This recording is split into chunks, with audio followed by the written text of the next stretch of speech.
हम लोग aldehyde ketone के प्रिपरेशन के सिलसिले को आगे बढ़ाते हैं।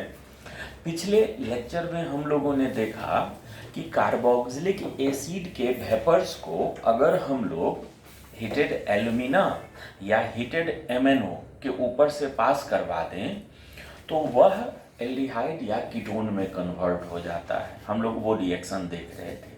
आज वहाँ से हम लोग आगे बढ़ते हैं। अरे बेटा, आज हम लोग एल्डिहाइड कीटोन का प्रिपरेशन देखने जा रहे हैं फ्रॉम साइनाइड। देखना, आज हम लोग जो एल्डिहाइड कीटोन का प्रिपरेशन देखने जा रहे हैं वो प्रिपरेशन का नाम होगा क्या चीज, तो फ्रॉम साइनाइड।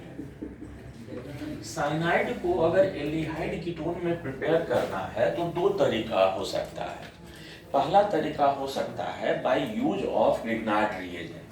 अगर साइनाइड को एल्डिहाइड कीटोन में बदलना है तो दो तरीका हो सकता है, जिसमें पहला तरीका क्या बोले, यूज ऑफ ग्रिग्नार्ड रिएजेंट। देखना, साइनाइड में पहला तरीका यूज ऑफ क्या चीज, ग्रिग्नार्ड रिएजेंट। देखो, जैसे मान लो हम लोग कहीं पर हाइड्रोजन साइनाइड ले लिए, ठीक है, और हाइड्रोजन साइनाइड को हमने किसी ग्रिग्नार्ड रिएजेंट के साथ रिएक्शन करवा दिया। हाइड्रोजन साइनाइड लेकर इसको हमने किसी ग्रिग्नार्ड रिएजेंट के साथ रिएक्शन करवा दिया। अरे बेटा, हाइड्रोजन साइनाइड को अगर किसी ग्रिग्नार्ड रिएजेंट के साथ रिएक्शन करवा देंगे तो यहाँ रिएक्शन क्या होगा, यहाँ रिएक्शन ये होगा कि जब ये बॉन्ड पोलराइज्ड होगा तो यहाँ माइनस, यहाँ प्लस, प्लस वाले सेंटर पर इसका R माइनस और नाइट्रोजन वाले सेंटर पर MgBr। तो यहाँ का जो स्ट्रक्चर हो जाएगा वो HC, यहाँ लगा हुआ R डबल बॉन्ड N के साथ ये क्या चीज, MgBr। और हम लोग पिछले क्लास में भी इस पर चर्चा किए थे कि कहीं भी अगर C डबल बॉन्ड N है, कहीं भी अगर C डबल बॉन्ड N है, इसका हाइड्रोलिसिस कर लें तो एल्डिहाइड या कीटोन बन जाएगा। दोनों वैलेंसी से अल्काइल रहे तो कीटोन, एक वैलेंसी से अल्काइल, एक से हाइड्रोजन रहे तो एल्डिहाइड। अरे बेटा, इसका अगर हम लोग हाइड्रोलिसिस कर लें तो ये क्या चीज में कन्वर्ट हो जाएगा, HC डबल बॉन्ड OR और प्लस ये इधर वाला जो पार्ट होगा वह Mg के एक वैलेंसी से NH2, दूसरे वैलेंसी से Br। कहने का मतलब देखो, अगर हमने ग्रिग्नार्ड रिएजेंट को हाइड्रोजन साइनाइड के साथ रिएक्शन करवाया तो यह कोई एल्डिहाइड में कन्वर्ट हो गया है। लेकिन अगर यहीं पर हाइड्रोजन साइनाइड के जगह पर कोई अल्काइल साइनाइड लेते, मान लो ये CH3C ट्रिपल बॉन्ड N लेते और इसको इसी रिएक्शन में हम लोग लेकर चलते, इसको हम लोग रिएक्शन करवाए थे CH3MgBr से। अरे बेटा, तो अब की बार यहाँ का जो इंटरमीडिएट बनेगा वो कैसा बनेगा, वो बनेगा ये CH3C और यहाँ भी ये क्या चीज, CH3 डबल बॉन्ड N और N के साथ लगा हुआ क्या चीज, ये MgBr। और इसका अगर हाइड्रोलिसिस कर लें तो ये क्या चीज में बदल जाएगा, ये बदल जाएगा इधर क्या चीज में, तो ये बदल जाएगा इधर कीटोन में बदल जाएगा। तो हम लोग अगर ग्रिग्नार्ड रिएजेंट को हाइड्रोजन साइनाइड के साथ रिएक्शन करवा दें तो और फिर हाइड्रोलिसिस कर लें तो एल्डिहाइड, और अल्काइल साइनाइड को ग्रिग्नार्ड रिएजेंट के साथ रिएक्शन करवा लें और फिर हाइड्रोलिसिस कर दें तो कीटोन बन जाता है। यहाँ तक ठीक ठाक है। तो साइनाइड से एल्डिहाइड कीटोन बनाने का एक तरीका ये हो गया। अरे बेटा, दूसरा तरीका है जिसको हम लोग बोलते हैं स्टेफेन्स रिडक्शन। साइनाइड से एल्डिहाइड कीटोन बनाने का जो दूसरा तरीका है उस तरीका को हम लोग क्या नाम से पुकारते हैं, उस तरीका को हम लोग बोलते हैं स्टेफेन्स रिडक्शन। जो दूसरा तरीका है उसको हम लोग क्या नाम से पुकारते हैं, इसको हम लोग बोलते हैं स्टेफेन्स रिडक्शन के नाम से पुकारते हैं। सुनना, ये स्टेफेन्स रिडक्शन क्या होता है जानते हो, अगर कहीं पर हम लोग कोई साइनाइड ले लें RC ट्रिपल बॉन्ड N और यहाँ पर हम लोग क्या करें कि ट्रिपल बॉन्ड को पार्शियली रिड्यूस कर दें, ट्रिपल बॉन्ड को पार्शियली क्या कर दिया जाए, रिड्यूस कर दिया जाए। अरे बेटा, ट्रिपल बॉन्ड को पार्शियली रिड्यूस करने के लिए हम लोग क्या करते हैं, यहाँ पर SnCl2 प्लस HCl ले लेते हैं। जानते हो, Sn प्लस HCl मजबूत रिड्यूसिंग एजेंट है। Sn प्लस HCl जो होता है वो क्या होता है, मजबूत रिड्यूसिंग एजेंट होता है, और SnCl2 प्लस HCl जो होता है वो कमजोर रिड्यूसिंग एजेंट होता है। ध्यान दिए हम क्या बोले, अगर यहाँ Sn प्लस HCl होता तो वह स्ट्रॉन्ग रिड्यूसिंग एजेंट होता है, but here we are using SnCl2 plus HCl, ये कंसिडर किया जाता है एज वीक रिड्यूसिंग एजेंट। बेटा वीक रिड्यूसिंग एजेंट होता है तो जानते हो ये क्या करता है, यह इसको बदल देता है डबल बॉन्ड में, ये इसको बदल देता है क्या चीज में, डबल बॉन्ड में बदल देता है, C ट्रिपल बॉन्ड को बदल देता है डबल बॉन्ड में, ये इधर हो जाता है RCH डबल बॉन्ड NH, ये हो जाता है, ठीक है। ये हो गया तो डबल बॉन्ड वाला चीज तो फिर से क्रिएट हो गया ना, अगर इसका फिर से हम लोग हाइड्रोलिसिस कर दें, अगर इसको फिर से वाटर से रिएक्शन करवा दें तो ये इस तरह से बदल जाएगा क्या चीज में, एल्डिहाइड में। एक बात समझ रहे हो, स्टेफेंस रिडक्शन से सिर्फ और सिर्फ क्या बनाया जा सकता है, एल्डिहाइड बनाया जा सकता है, इस तरह से कीटोन नहीं बन सकता है। ये बात समझ में आ गया, स्टेफेंस रिडक्शन के द्वारा हम लोग बना सकते हैं क्या चीज, एल्डिहाइड बना सकते हैं, कीटोन नहीं बना सकते हैं।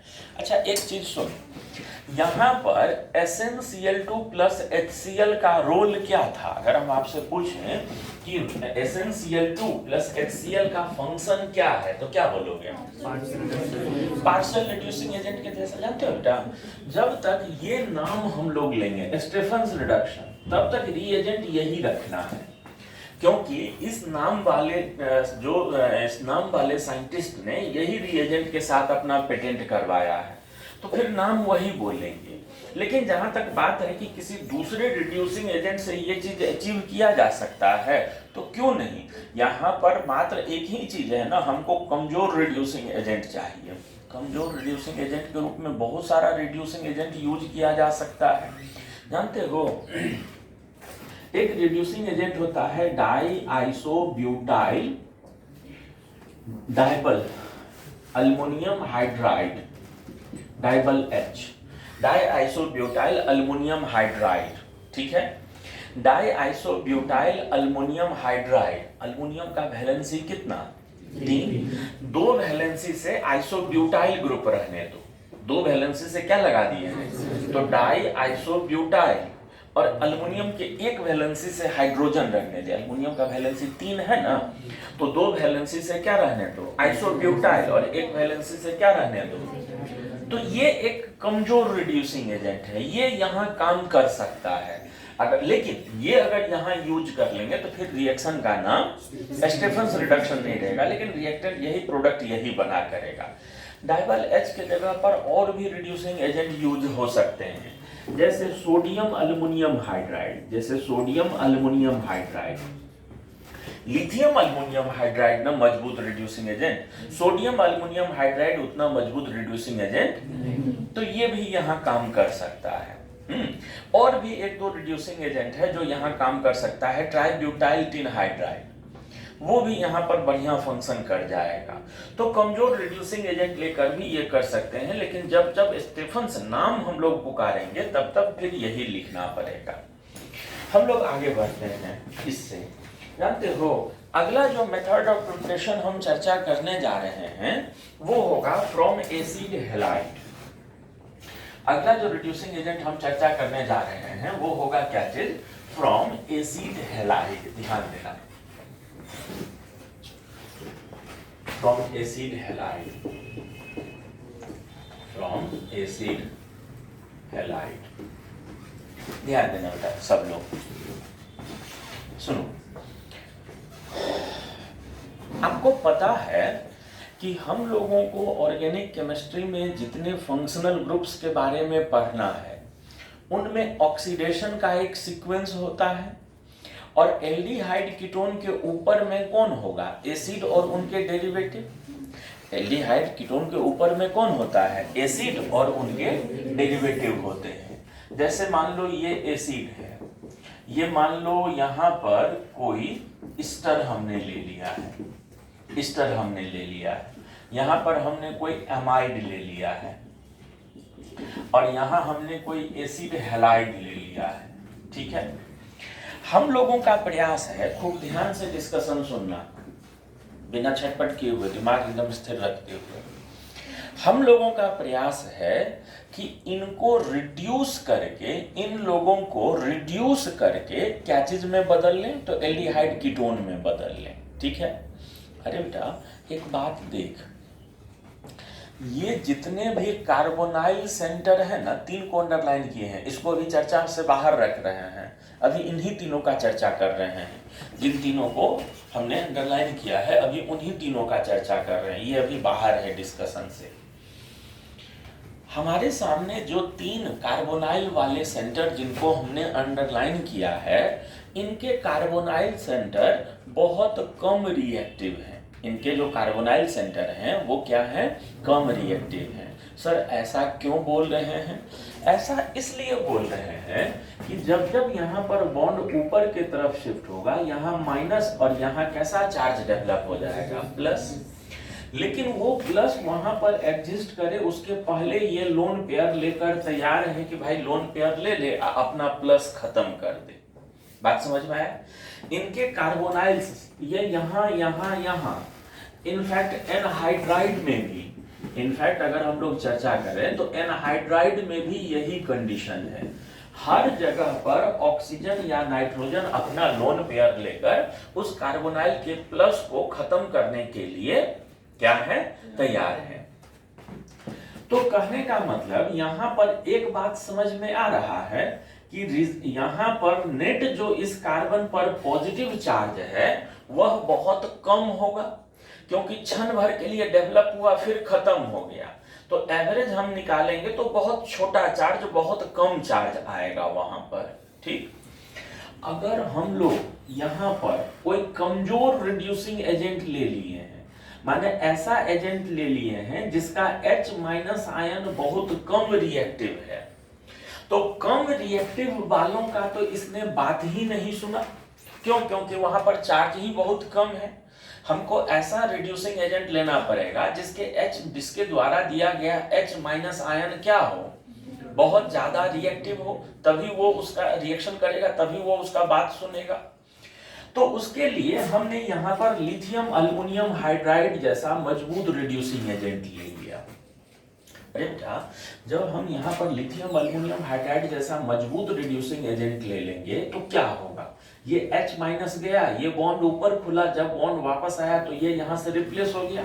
ये रिड्यूस होकर यहाँ क्या चीज में बदल जाएगा, देखो तो ये बदल जाएगा RC डबल बॉन्ड O और H में बदल जाएगा, एल्डिहाइड में बदल जाएगा। अच्छा एक बात बताओ, ये एल्डिहाइड का जो कार्बोनाइल सेंटर है उसके कार्बोनाइल से ज्यादा रिएक्टिव है कि कम रिएक्टिव है?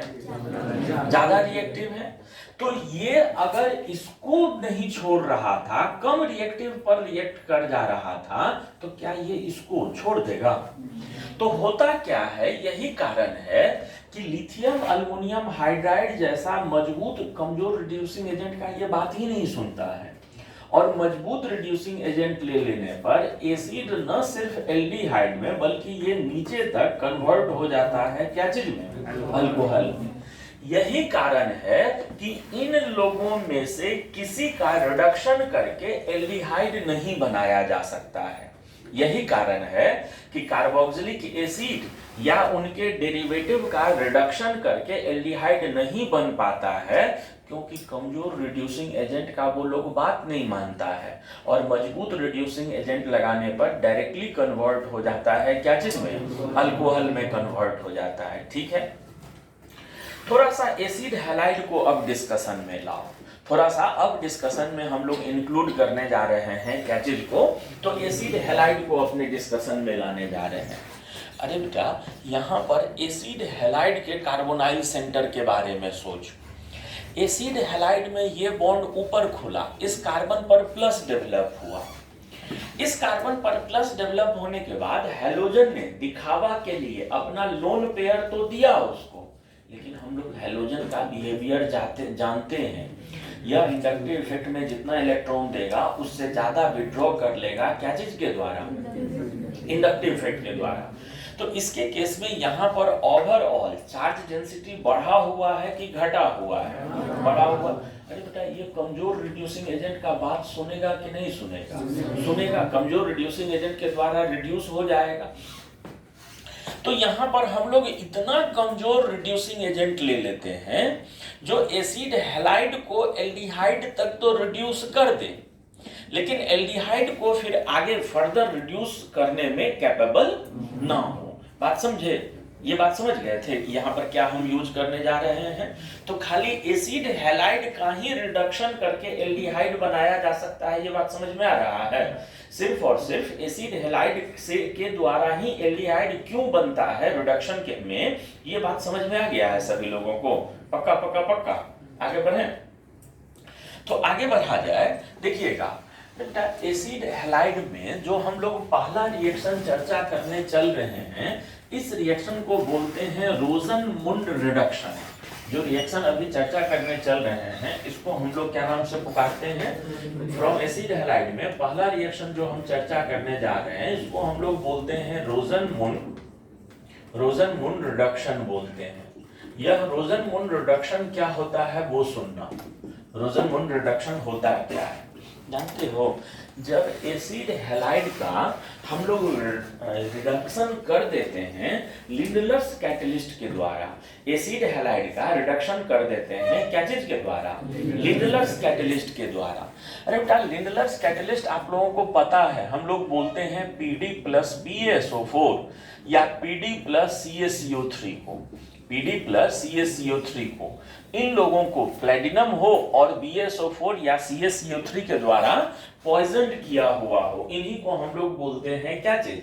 लिंडलर्स कैटलिस्ट बोलते हैं। कमजोर रिड्यूसिंग एजेंट है प्लेटिनम। ये कैटलिस्ट पॉइजन है बेटा, ये कोई अच्छा चीज है नहीं है। प्लेटिनम अकेले मजबूत रिड्यूसिंग एजेंट है। BaSO4 या CaCO3 या कोक छिड़क के उसके सरफेस पर इनका छिड़काव करके प्लेटिनम के रिड्यूसिंग एबिलिटी को क्या कर दिया जाता है? इनके रिड्यूसिंग एबिलिटी को घटा दिया जाता है। यह इनके लिए पॉइजन के तरह काम करता है।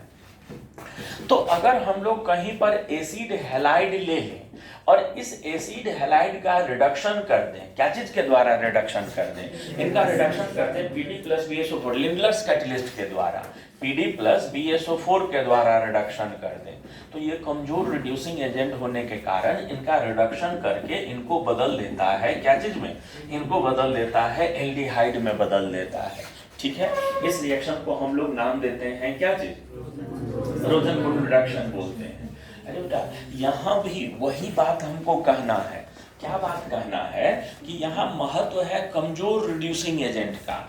रोजन-मुंड नाम जब पुकारोगे ना तब तो यही चलेगा, लेकिन अगर हमको यही रिएक्टेंट को इसी प्रोडक्ट में बदलना हो और हमको छूट दिया जाए कि आप कोई भी रिड्यूसिंग एजेंट यूज कर सकते हैं, तो यहाँ भी बहुत सारा दूसरा रिड्यूसिंग एजेंट यूज हो सकता है।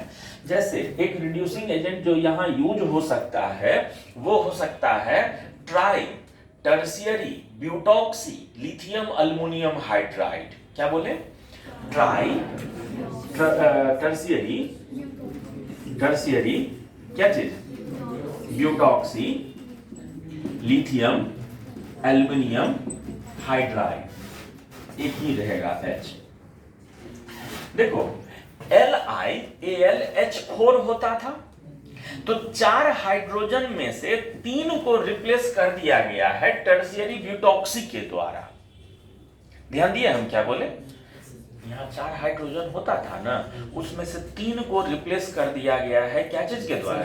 टर्शियरी ब्यूटॉक्सी के द्वारा। ठीक है, और ये लिथियम अल्युमिनियम एक ही हाइड्रोजन है, तो ये एक अब कमजोर रिड्यूसिंग एजेंट हो जाता है। यहाँ दूसरा जो अभी लिखे हम लोग डाइबल H, ये भी यूज हो सकता है डाइसोब्यूटाइल अल्युमिनियम हाइड्राइड। ठीक है, यहाँ यूज हो सकता है ट्राइब्यूटाइल टिन हाइड्राइड, ट्राइब्यूटाइल क्या चीज? टिन हाइड्राइड SnH, ये भी यहाँ पर यूज हो सकता है। और भी सोडियम अल्युमिनियम हाइड्राइड भी यहाँ यूज हो सकता है, सोडियम एल्युमिनियम हाइड्राइड भी यूज हो सकता है। तो बहुत सारा रिड्यूसिंग, लेकिन कमजोर होना चाहिए। बहुत सारा कमजोर रिड्यूसिंग एजेंट है जो यहाँ पर यूज किया जा सकता है इस कन्वर्शन के लिए। ये इतना कहानी समझ में आ गया सभी लोगों को? ठीक है, हम आगे बढ़ते हैं। अरे बेटा, एसिड हैलाइड का रिडक्शन करेंगे तो इस तरह से हर बार वो भी एल्डिहाइड ही दिया करेगा। इस तरह से हर बार वो भी क्या दिया करेगा? एल्डिहाइड ही दिया करेगा। लेकिन अगर हम लोग, ध्यान से सुनना, अगर हम लोग किसी एसिड हैलाइड को रिएक्शन करवा दें किसी ऑर्गेनोमेटेलिक डेरिवेटिव से, एसिड हैलाइड का रिएक्शन करवा दें क्या चीज से? ऑर्गेनोमेटेलिक डेरिवेटिव से। तो ऑर्गेनोमेटेलिक डेरिवेटिव से रिएक्शन करवा दें तो वो कीटोन भी देता है। आप देखिएगा, रिएक्शन ध्यान से देखिएगा। हम लोग जो रिएक्शन यहाँ चर्चा करने चल रहे हैं, इस रिएक्शन को ध्यान से देखिएगा।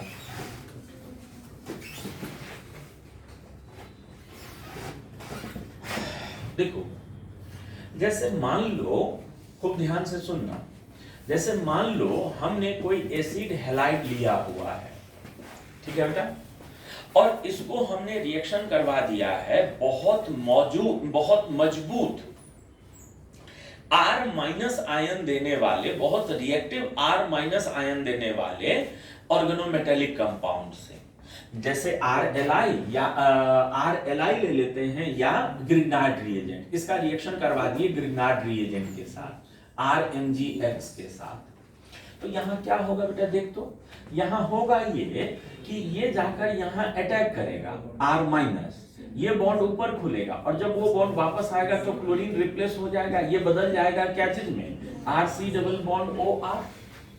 लेकिन ये जो ग्रिग्नार्ड रिएजेंट है ये अभी भी इतना रिएक्टिव है, खूब मजे से ये फिर से इनके साथ रिएक्शन करेगा और इनको बदल देगा क्या चीज में? इनको बदल देगा अल्कोहल में। इनको बदल देगा क्या चीज में? अल्कोहल में बदल देगा। अगर हम लोग इतना कम, देखो एक बात समझना, यहाँ का कार्बोनाइल सेंटर ज्यादा रिएक्टिव है इसके तुलना में, ये ज्यादा रिएक्टिव है बेटा। ये बॉन्ड खुलने के बाद ये और इलेक्ट्रॉन विड्रॉ करके यहाँ चार्ज बढ़ाए हुए है, और यहाँ तो कम से कम ये अल्काइल इलेक्ट्रॉन पुश करके यहाँ चार्ज कम किया हुआ है। तो ये स्टेप करवाने के लिए इसको ज्यादा रिएक्टिव होना चाहिए, और ये स्टेप तो कोई कमजोर भी कर लेगा। हम कहते हैं कि कोई ऐसा ऑर्गेनोमेटेलिक कंपाउंड ले लें, कोई ऐसा R माइनस आयन ले लें जिसका R माइनस आयन इतना कम रिएक्टिव हो कि ये वाला रिएक्शन तो कर जाए लेकिन ये वाला रिएक्शन न करे, तो हमारा रिएक्शन वहीं तक रुका रहेगा ना। और इस पर्पस के लिए यूज किया जा सकता है R2CuLi या R2CD, die alkyl cadmium, die alkyl cadmium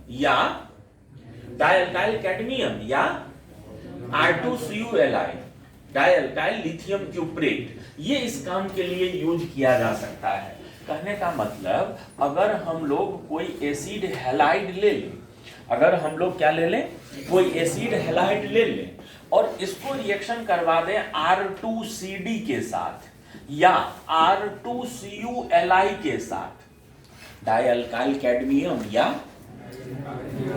डाइअल्काइल lithium क्यूप्रेट के साथ, ये दोनों में क्या खासियत है कि इनके R माइनस आयन बहुत ज्यादा रिएक्टिव नहीं होते हैं। तो ये R माइनस आयन यहाँ आकर अटैक किया, ये बॉन्ड ऊपर, जब वो नीचे आया तो क्लोरीन बाहर, ये यहाँ बदल जाएगा क्या चीज में? RC double bond O। मान लो यहाँ वाले को R डैश कर देते हैं, इसको R रहने देते हैं, तो R में कन्वर्ट कर दिया, और अब जो है ये यहाँ पर फर्दर रिएक्शन नहीं हो रहा होता है। ये इतना बात समझ में आ गया, इतना कहानी समझ में आ गया सभी लोगों को। तो एसिड हैलाइड के द्वारा, एसिड हैलाइड के इसको हम लोग एल्डिहाइड कीटोन में इस तरह से बदल सकते हैं, रोजनबॉन्ड रिडक्शन करवाकर उसको बदल सकते हैं एल्डिहाइड में, और R2CD या R2CuLi के साथ रिएक्शन करवाकर उसको बदल सकते हैं क्या चीज में? कीटोन में बदल सकते हैं। ठीक है, हम लोग चलते हैं अगला मेथड ऑफ प्रिपरेशन देखने के लिए। अरे बेटा, अगला जो मेथड ऑफ प्रिपरेशन हम चर्चा करने चल रहे हैं, इसको हम लोग बोलते हैं ऑक्सो प्रोसेस। अगला जो मेथड ऑफ प्रिपरेशन हम चर्चा करने चल रहे हैं, इसको हम लोग नाम देते हैं क्या चीज? तो इसको हम लोग नाम देते हैं ऑक्सो प्रोसेस बोलते हैं। ये ऑक्सो प्रोसेस क्या होता है? कम चर्चित रिएक्शन है, बहुत ज्यादा चर्चा में नहीं आता है। ठीक है, लेकिन फिर भी क्वेश्चन आया है, इस पर कम चर्चा में रहता है, ज़्यादा क्वेश्चन नहीं पूछा जाता है, लेकिन क्वेश्चन आया है। ध्यान देना, ऑक्सो प्रोसेस है क्या चीज। अगर हम लोग कोई एल्कीन ले लें और इस अल्कीन को रिएक्शन करवा दें CO प्लस H2O के साथ, CO प्लस H2 के साथ, और यहाँ पर CO प्लस H2 होता है water gas. CO plus H2 को क्या बोलते हैं? Water gas. यहाँ पर कैटलिस्ट लिया जाता है कोबाल्ट कार्बोनाइल। यहाँ पर कैटलिस्ट होता है क्या चीज? Cobalt carbonyl. CO का होल 4, कोबाल्ट में C के बगल में छोटा सा O, और कार्बोनाइल कार्बन मोनोऑक्साइड में C के बगल में बराबर का O। ये ध्यान देना, C के बगल में छोटा सा O कोबाल्ट, C के बगल में बराबर सा O कार्बन मोनोऑक्साइड। एक बात जानते हो बेटा, AlCl3 नेचर में AlCl3 के रूप में एग्जिस्ट नहीं करता है। यह नेचर में एग्जिस्ट करता है डाइमराइज होकर Al2Cl6 के रूप में। उसी तरह से कोबाल्ट कार्बोनाइल जो होता है वो भी डाइमेरिक फॉर्म में नेचर में एग्जिस्ट करता है। यह नेचर में एग्जिस्ट करता है CO का होल 8 के रूप में। तो कभी कभी अगर यहाँ पर CO का होल 8 देखना तो परेशान मत होना कि सर आप तो ये लिखा है, यहाँ तो ये लिखा हुआ है। दोनों एक ही चीज है, उसका डाइमेरिक फॉर्म होता है, ठीक है। दोनों एक ही चीज है, असल में वही लिखना ज्यादा सही है, CO का होल 8 लिखना, क्योंकि वो नेचर में उसी रूप में एग्जिस्ट करता है। तो इसके प्रेजेंस में अगर इसका रिएक्शन करवा देते हैं तो यह शुरू में आपस में कंबाइन होकर HCHO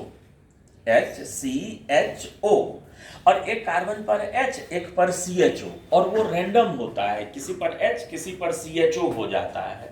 तो यहाँ पर जो दो प्रोडक्ट बनेगा वो दोनों प्रोडक्ट क्या होगा, एक बार बीच वाला कार्बन पर हाइड्रोजन चला जाए, साइड वाला कार्बन पर CHO आ जाए, तो ये CHO हो गया ये, प्लस साथ में कुछ परसेंट में क्या हो जाएगा, बीच वाला कार्बन पर ही CHO आ जाए और साइड वाला कार्बन पर ही ये आ जाए। ये दोनों का मिक्सचर बना करता है। इस प्रोसेस को हम लोग नाम देते हैं क्या चीज, इस प्रोसेस को हम लोग नाम देते हैं ऑक्सो प्रोसेस नाम देते हैं, ठीक है। अरे एल्डिहाइड कीटोन के प्रिपरेशन में जो अगला रिएक्शन हम लोग चर्चा करने चल रहे हैं, इस रिएक्शन को हम लोग बोलते हैं वैकर प्रोसेस। जो अगला हम लोग चर्चा करने चल रहे हैं, इस रिएक्शन को हम लोग क्या नाम से पुकारते हैं, इस रिएक्शन को हम लोग पुकारते हैं वैकर प्रोसेस के नाम से पुकारते हैं। वैकर प्रोसेस का चर्चा हमको लग रहा है पहले भी हम किए हैं, पता नहीं ध्यान में नहीं आ रहा है। मेडिकल वाले लोग इस रिएक्शन को जरूर से याद कर लेना, वैकर प्रोसेस क्या है, या इनफैक्ट मेंस वगैरह में भी पूछा जा सकता है। वैकर प्रोसेस में होता क्या है, वैकर प्रोसेस में होता क्या है जानते हो, हम लोग कोई एल्कीन लिए हुए होते हैं, ठीक है, हम लोग कोई एल्कीन लिए हुए होते हैं और इसको रिएक्शन करवा देते हैं PbCl2 और H2O के साथ, ठीक है, एयर के मौजूदगी में। ये रिएक्शन जो होता है वो एयर के मौजूदगी में होता है, और CuCl2 कैटलिस्ट के रूप में होता है, CuCl2 कैटलिस्ट के रूप में होता है। ध्यान देना यहाँ पर होता क्या क्या है। अरे यहाँ पर होता ये है कि यह दोनों हाइड्रोजन ये दोनों क्लोरीन के साथ HCl बनने के लिए, ये दोनों हाइड्रोजन ये दोनों क्लोरीन के साथ क्या बनने के लिए, HCl बनने के लिए, ये वाला हाइड्रोजन वहां भेज दे तो इसके 2 वैलेंसी खाली हो गए, उसका वैलेंसी वो कंप्लीट हो गया, इसका 2 वैलेंसी, वो ऑक्सीजन यहाँ डबल बॉन्ड के रूप में भेज दे। तो इधर क्या क्या दिखेगा देखो, तो इधर दिखेगा ये CH3 C double bond O, और ये क्या चीज CH3 PdCl2 रिड्यूस हो गया है क्या चीज में, ये PD में, प्लस ये दोनों HCl हाइड्रोजन क्लोरीन लेकर क्या चीज में बदल गया है।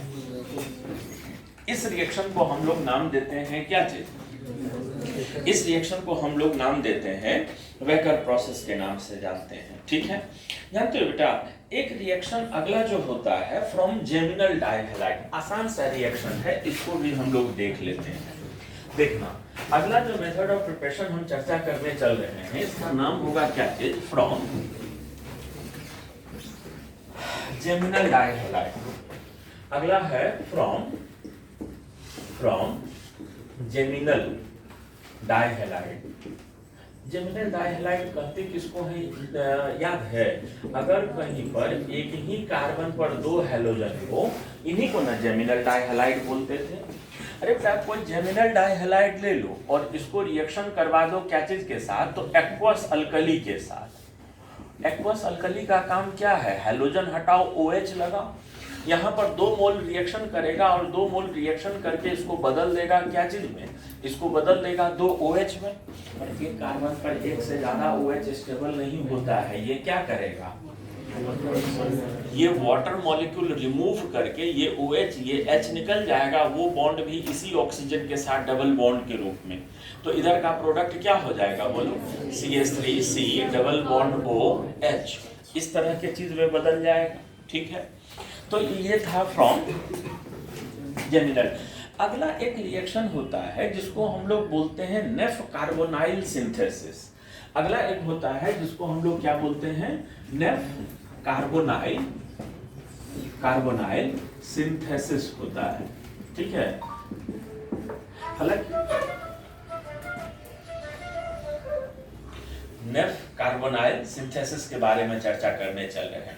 सुनिएगा, अगर कहीं पर प्राइमरी एमीन लिया जाए, कौन सा मॉलिक्यूल लिए हैं, प्राइमरी एमीन। प्राइमरी एमीन को पहले रिएक्शन करवा दे NaOH के साथ।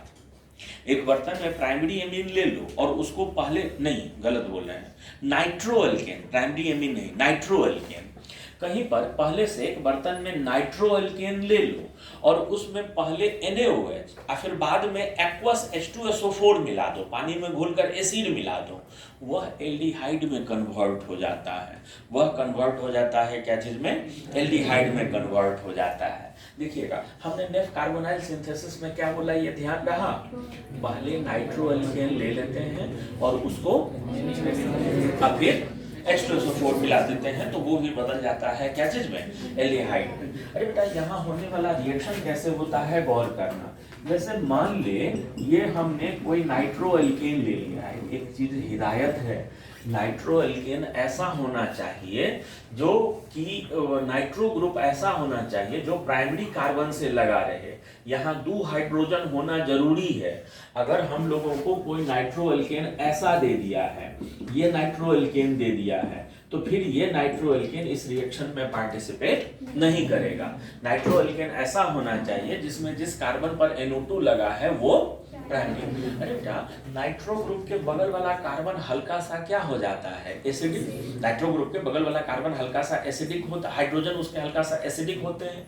इसको जैसे ही हम लोग NaOH में मिलाएंगे, यह NaOH वहां का हाइड्रोजन क्या कर देगा, रिमूव कर देगा। यहाँ का हाइड्रोजन रिमूव कर दे तो ये बदल जाएगा क्या चीज में, CH, ये यहाँ N डबल बॉन्ड O और इस चीज में बदल जाएगा। और अब यहाँ क्या होगा, अब यहाँ होगा ये कि ये माइनस और ये डबल बॉन्ड कंजुगेशन में आ गया है। ये negative charge single bond double bond नहीं, कंजुगेशन है, तो ये कंजुगेशन में आ गया, तो नेगेटिव चार्ज यहाँ, ये बॉन्ड का शिफ्टिंग यहाँ, तो ये क्या चीज में इधर कैसा दिखेगा बोल तो, CH3CH डबल बॉन्ड N, ये O माइनस और इधर क्या चीज ये। अरे बेटा देखो ना, C डबल बॉन्ड N हमारा फिर से जनरेट हो गया, C डबल बॉन्ड N वाला सेंटर हमारा फिर से जनरेट हो गया। देख तो अगर इसका अब हम लोग हाइड्रोलिसिस कर लें, तो हाइड्रोलिसिस कर लेंगे तो ये टूटकर इधर क्या चीज में बदल जाएगा, यह टूटकर इधर एल्डिहाइड में नहीं बदल जाएगा, यह टूटकर इधर बदल जाएगा क्या चीज में, एल्डिहाइड में बदल जाएगा। तो इस तरीके से भी हम लोग चाहें तो हम लोग एल्डिहाइड बना सकते हैं। अरे बेटा एल्डिहाइड कीटोन बनाने के बहुत से ऐसे तरीके हैं जिनका हम लोग पहले चर्चा कर चुके हैं, जिनका हम लोग पहले से चर्चा कर चुके हैं। जैसे देखना, हाँ क्या था, यहाँ पर 2 डिग्री वाले के लिए यहाँ पर 2 डिग्री वाला हो सकता है, कम से कम एक हाइड्रोजन होना चाहिए, 2 डिग्री वाला होगा, 3 डिग्री वाला नहीं होगा। 2 डिग्री वाला ले सकते हैं, 2 डिग्री वाला लेंगे तो कीटोन बन जाएगा, 1 डिग्री वाला लेंगे तो एल्डिहाइड बनेगा, 3 डिग्री वाला नहीं होगा, एसिडिक हाइड्रोजन होना चाहिए। ध्यान देना। हम लोग चलते हैं आगे। हम बोले थे कि एल्डिहाइड कीटोन को बनाने वाला बहुत सारा रिएक्शन है जो हम लोग पहले चर्चा कर चुके हैं। जैसे जो रिएक्शन पहले चर्चा कर चुके हैं उनके बारे में थोड़ा थोड़ा हम बताते चलते हैं, सुनते चलना। जैसे आपको याद है फ्रीडल क्राफ्ट असाइलेशन रिएक्शन? अरे बेटा, फ्रीडल क्राफ्ट असाइलेशन में हम लोग क्या करते थे कि बेंजीन या डेरिवेटिव ले लेते थे और इसको रिएक्शन करवाते थे एसिड हैलाइड के साथ AlCl3 लेकर। ठीक है, उधर बनता क्या था? इधर जो प्रोडक्ट बनता था वो प्रोडक्ट क्या बनता था? COCH3। तो प्रोडक्ट जो बनता था COCH3 बन जाता था, ये क्या हो गया? एक कीटोन ही हो गया। तो ऐसे भी ना एक चीज याद रखना, गेटरमैन ये जो हम लोग रिएक्शन लिखते थे, फ्रीडल क्राफ्ट जो लिखते थे, फ्रीडल क्राफ्ट फॉर्माइलेशन नहीं हुआ करता है। फ्रीडल क्राफ्ट फॉर्माइलेशन नहीं। अगर हमको फ्रीडल क्राफ्ट फॉर्माइलेशन करना है, यहां पर एक ही कार्बन वाला ये चीज जोड़ना है, तो यहां पर फॉर्माइल क्लोराइड लेना होगा। फॉर्माइल क्लोराइड लेना होगा। अरे बेटा, फॉर्माइल क्लोराइड बहुत अनस्टेबल होता है, ये एग्जिस्ट ही नहीं करता है, बहुत अनस्टेबल, बनते ही टूट जाता है। ठीक है, तो ये बहुत अनस्टेबल होने के कारण इस रिएक्शन में जाने के पहले ही क्या हो जाएगा? खुद ब खुद टूट जाएगा CO+HCl में। ठीक है, तो फ्रीडल क्राफ्ट फॉर्माइलेशन डायरेक्ट नहीं होता है। तो ये एक रिएक्शन था। हम लोग याद है पिछले क्लास में 2 रिएक्शन पढ़े थे। एक रिएक्शन पढ़े थे गेटरमैन फॉर्माइलेशन और एक पढ़े थे गेटरमैन कोच। गेटरमैन फॉर्माइलेशन में क्या पढ़े थे कि बेंजीन, या वहां तो फिनॉल के लिए पढ़े थे, लेकिन बेंजीन को अगर रिएक्शन करवा दें HCl और साथ में और क्या चीज? HCl और साथ में और क्या चीज? AlCl3, तो इधर हो जाता था क्या चीज? ये इधर हो जाता था C+OH हो जाता था। इसको हम लोग क्या बोलते थे? गेटरमैन फॉर्माइलेशन बोलते थे। अरे बेटा, एक चीज याद है, गेटरमैन कोच। गेटरमैन कोच में हम लोग क्या करते थे? बेंजीन डेरिवेटिव ले लेते थे, CO+HCl ले लेते थे और इधर AlCl3 ले लेते थे, तो ये भी इधर क्या बना लेता था? यह भी इधर ये बना लेता था। तो इस तरह से बहुत सा रिएक्शन है एल्डिहाइड कीटोन के बनाने का, जो हम लोग पहले से जानते आए हैं, पढ़ते आए हैं। सुनो ना, यहीं पर एक रिएक्शन मेरे को चर्चा करने का मन है, जिसको हम लोग बोलते हैं इटार्ड रिएक्शन, इटार्ड ऑक्सीडेशन बोलते हैं, जिसको हम लोग क्या नाम से पुकारते हैं? ये इटार्ड ऑक्सीडेशन। ये इटार्ड ऑक्सीडेशन भी 12 में खूब पूछा जाने वाला रिएक्शन है। इटार्ड ऑक्सीडेशन भी 12 के लिए बड़ा फेवरेबल रिएक्शंस में से एक रिएक्शन है। ध्यान देना, इटार्ड ऑक्सीडेशन में होता क्या है? इटार्ड ऑक्सीडेशन में हम लोग करते क्या हैं? इटार्ड ऑक्सीडेशन में हम लोग करते क्या हैं कि हम लोग टॉलीन ले लेते हैं। हम लोग यहाँ क्या ले लेते हैं? टॉलीन ले लेते हैं और इसका हम लोग ऑक्सीडेशन करवा देते हैं क्रोमाइल क्लोराइड के द्वारा, CrO2Cl2 के द्वारा। इसका ऑक्सीडेशन करवा देते हैं क्या चीज के द्वारा? क्रोमाइल क्लोराइड के द्वारा। ये CrO2Cl2 के द्वारा इसका ऑक्सीडेशन करवा देते हैं। तो यह डायरेक्टली उसको कन्वर्ट कर देता है इधर क्या चीज में? तो वह डायरेक्टली इसको कन्वर्ट कर देता है क्या चीज में? बेंजल्डिहाइड में। अरे बेटा, ये रिएक्शन कन्वर्सन में भी बहुत काम आएगा। ये वाला जो रिएक्शन होता है वो कन्वर्सन में भी बहुत काम आता है। तो याद रखना, अगर हम लोग टॉलीन का ऑक्सीडेशन कर देते हैं क्या चीज के द्वारा? टॉलीन का ऑक्सीडेशन कर देते हैं क्रोमाइल क्लोराइड के द्वारा, तो वह बदल जाता है क्या चीज में? बेंजल्डिहाइड में बदल जाता है। और इस रिएक्शन को हम लोग क्या नाम से पुकारते हैं? इस रिएक्शन को हम लोग बोलते हैं इटार्ड ऑक्सीडेशन के नाम से पुकारा करते हैं। ठीक है, क्रोमाइल क्लोराइड के जगह पर CrO3 प्लस एसिटिक एसिड भी यूज कर सकते हैं। इसके जगह पर CrO3 और प्लस एसिटिक एसिड भी यूज हो सकता है, तो वह भी इसको बदल दिया करता है उसमें। तो ये भी एक एल्डिहाइड को बनाने का एक तरीका है, इसको हम लोग इटार्ड ऑक्सीडेशन बोलते हैं। ठीक है, तो ये हम लोग चर्चा कर रहे थे एल्डिहाइड कीटोन के प्रिपरेशन के बारे में। हम लोग चलते हैं आगे एल्डिहाइड कीटोन के प्रॉपर्टीज पर चर्चा करने के लिए।